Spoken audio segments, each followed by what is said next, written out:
El ser humano ha desarrollado la conciencia lenta y de manera laboriosa en un proceso que llevó incontables edades para alcanzar el estado civilizado, y esta evolución está lejos de estar completa, ya que grandes áreas de la mente humana todavía están envueltas en la oscuridad. Estas palabras fueron escritas por Carl Jung y habló también de la individuación, que significa convertirse en un ser único y homogéneo, y en la medida en que la individualidad abarca nuestra singularidad más interna, última e incomparable, también implica llegar a ser uno mismo, y por lo tanto podríamos traducir la individuación como una autorrealización. En este video vamos a examinar el proceso de individuación, un proceso que Jung consideraba esencial para una personalidad saludable y funcional. Tal examen nos llevará a explorar algunas partes de la personalidad que Jung considera particularmente importantes, a saber, la persona, es decir, la sombra, el ánima, el animus y el yo. Jung concibió a la psique o la personalidad total de uno como compuesta por un reino consciente e inconsciente, y que dividió el reino inconsciente en el inconsciente personal y el inconsciente colectivo. El inconsciente personal está compuesto en gran medida por elementos reprimidos de la historia personal de uno, mientras que el inconsciente colectivo está compuesto por instintos y arquetipos que son comunes en todos los seres humanos. Los arquetipos pueden ser vistos como estructuras cognitivas evolucionadas que influyen en las emociones, pensamientos y comportamientos. Los arquetipos proporcionan estructuras a diferentes partes de la psique, y la psique funciona óptimamente cuando existe un equilibrio armónico entre estas partes. Por desgracia, según Jung, pocas personas funcionan de manera óptima. Más bien, la mayoría sufre de desequilibrios donde algunas partes de su personalidad sufren de inflación o sobreexposición o sobrepresión en la conciencia, mientras que en otras partes sufren de deflación o subdesarrollo, careciendo de una expresión de una conciencia adecuada, tal como escribió. Uno no alcanza la iluminación fantaseando sobre la luz, sino haciendo consciente la oscuridad. Jung creía que estos desequilibrios a menudo conducen al desarrollo de neurosis y a una falta de vitalidad en la vida para trabajar, para lograr una expresión adecuada de los diversos elementos arquetípicos de la personalidad al confrontar los contenidos del inconsciente y así obtener autoconocimiento, que es el proceso y del propósito de la individuación, que es importante señalar que este proceso ocurre espontáneamente si no se encuentra impedido, ya que los contenidos del inconsciente naturalmente buscan una expresión externa en el mundo, o como lo expresó Jung, todo en el inconsciente busca una manifestación externa, y sin embargo el problema es que, aunque natural, la mayoría de las personas quedan estancadas en varias etapas del proceso de individuación, ya que no pueden integrar adecuadamente en la conciencia ciertos elementos del inconsciente. Cómo promover dicha integración cuando no ocurre naturalmente fue una pregunta de profunda preocupación para Jung, y a través de su análisis de pacientes, de investigación y de experiencia personal, llegó a la idea de que los sueños ofrecen la mayor oportunidad para acceder al inconsciente. Y, como él lo expresó, los sueños son productos imparciales y espontáneos de la psique inconsciente, que está fuera de control de la voluntad. Los sueños son puros en su naturaleza, nos muestran la verdad natural sin adornos, y por lo tanto están equipados como nada más para devolvernos una actitud que concuerde con nuestra naturaleza humana básica. Jung enfatizaba enormemente los efectos terapéuticos del análisis de los sueños al registrar y analizar los propios sueños, determinando su significado y relevancia. Jung escribió La función principal de los sueños es intentar restablecer nuestro equilibrio psicológico. Sin embargo, es importante tener en cuenta que el análisis de los sueños no es un asunto sencillo debido a la naturaleza a menudo confusa de estos, y el hecho de que con bastante frecuencia expresan material que puede ser difícil de incorporar en la conciencia. La interpretación de los sueños, por lo tanto, debe verse como una habilidad adquirida a través de la práctica y mejorada con una comprensión de algunos de los arquetipos más importantes antes de examinar algunos de los arquetipos que sufren de subdesarrollo y por lo tanto pueden manifestarse en los sueños. Es importante primero observar la persona, la palabra y también la persona que se usa en tiempos romanos para significar una máscara usada por un actor de manera análoga.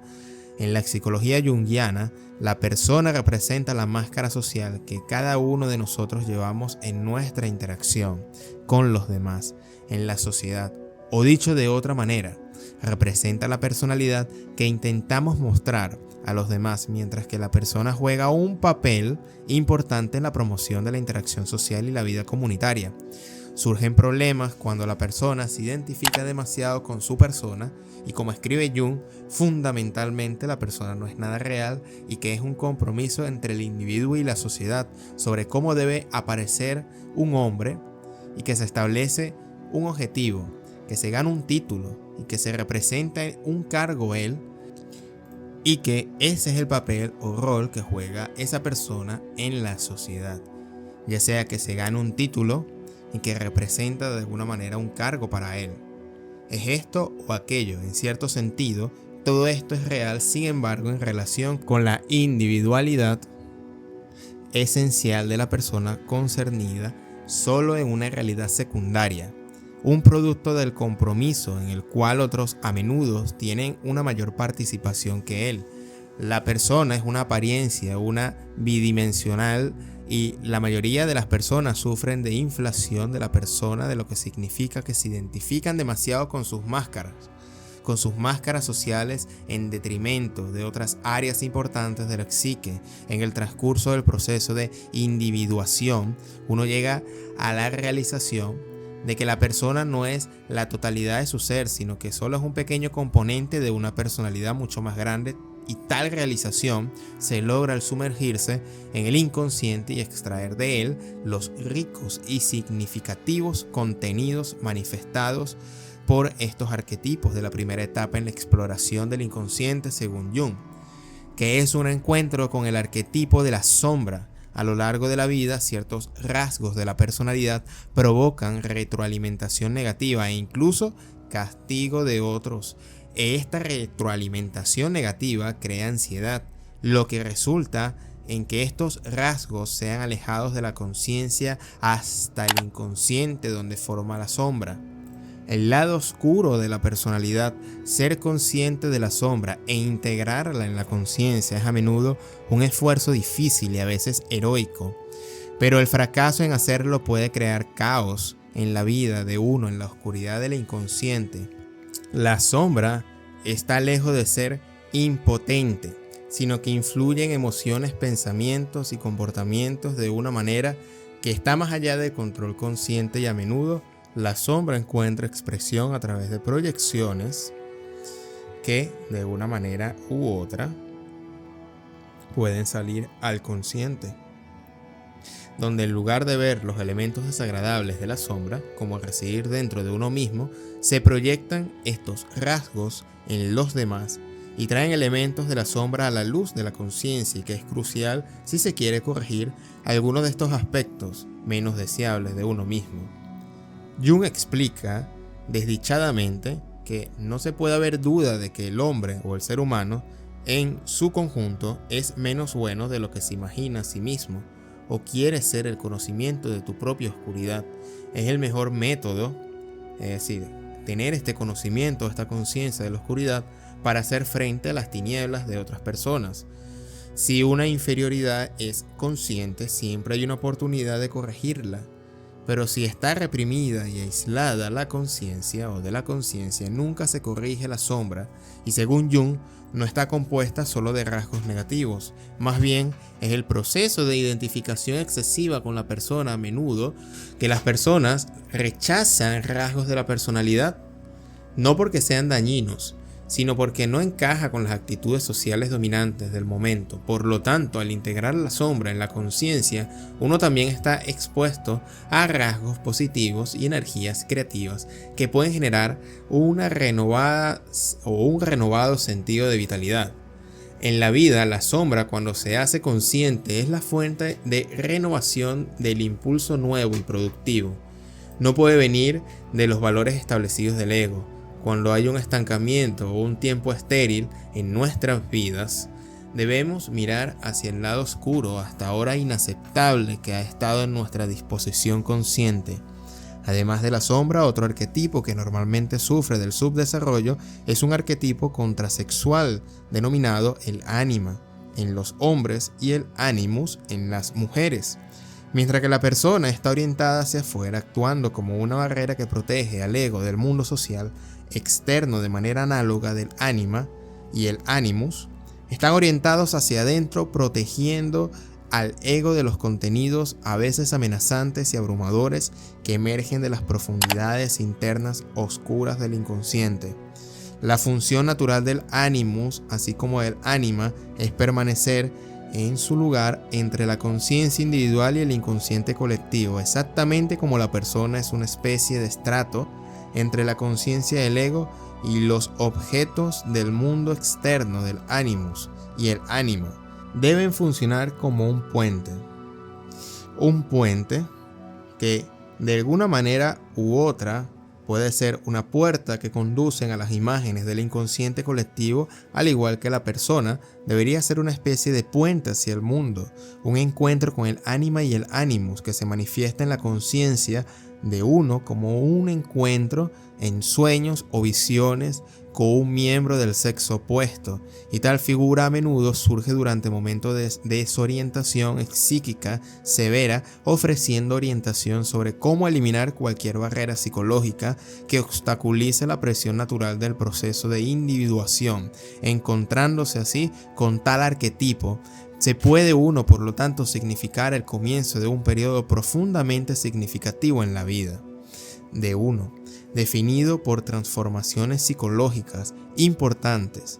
El encuentro con el ánima representa una conexión con el inconsciente aún más profundo que la sombra, que es el caso de la sombra, que es un encuentro de las partes menos preciadas y rechazadas de la psique. Total es las cualidades inferiores y no deseadas. Es el encuentro con el ánima, que es un contacto con niveles del psique que tienen el potencial de conducir a las profundidades y alturas más profundas que el ego puede alcanzar después de que uno encuentre e integre aspectos del arquetipo del ánima y el animus en su ego.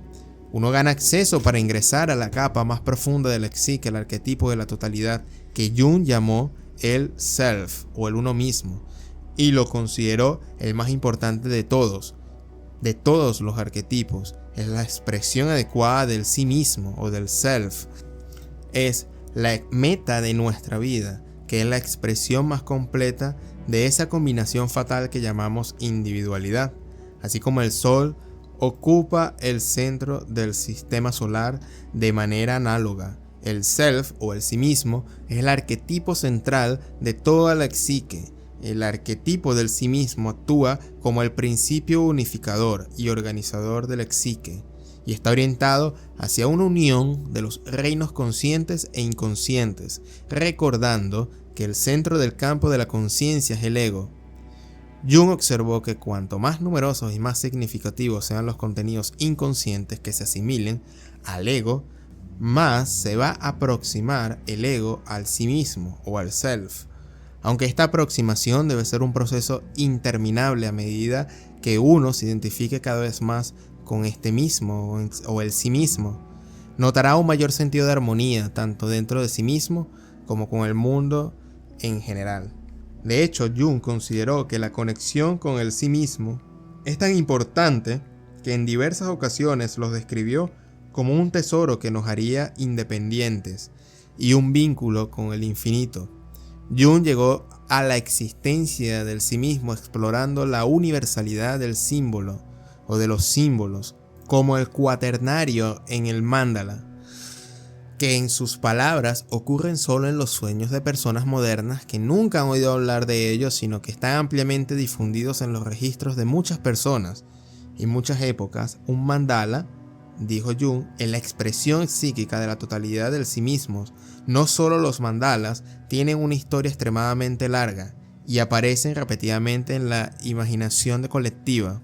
incluso de religiones, incluyendo el hinduismo, el budismo y el cristianismo, sino que Jung observó que con algunos de sus pacientes los mandalas surgían espontáneamente durante momentos de desorientación o reorientación psíquica. Los mandalas y otros símbolos de orden, cree Jung, eran símbolos compensatorios de totalidad que se manifiestan por el sí mismo. En tiempos de crisis, el proceso de individuación que culmina en una identificación con el uno mismo. Es decir, según Jung, es crucial para el desarrollo de una personalidad saludable y funcional, así como la expresión del potencial único que existe dentro de cada uno de nosotros. Pero junto con estos beneficios personales, Jung pensaba que la individuación era esencial para el bienestar de la sociedad.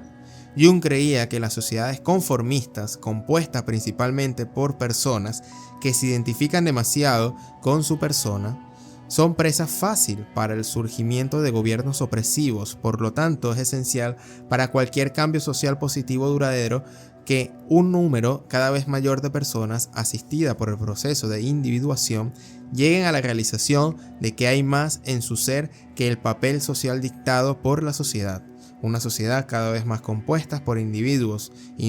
según Jung, que no sucumbirían tan fácilmente al surgimiento de gobiernos opresivos, en la medida que la sociedad misma está compuesta por seres humanos individualizados y que estará completamente a merced de individuos despiadados, tal como escribió Jung en su obra Inconsciente Colectivo. El inconsciente no es algo malo. Por naturaleza es también fuente de bienestar, no solo de oscuridad, sino también de luz. Y confrontar la sombra es esencial para el proceso de individuación, ya que implica reconocer y aceptar los aspectos menos deseables de uno mismo. La integración de nuestro lado oscuro implica ser consciente y reconciliarse con los aspectos sombríos de uno mismo, reconociendo que forma parte inseparable de la totalidad de uno.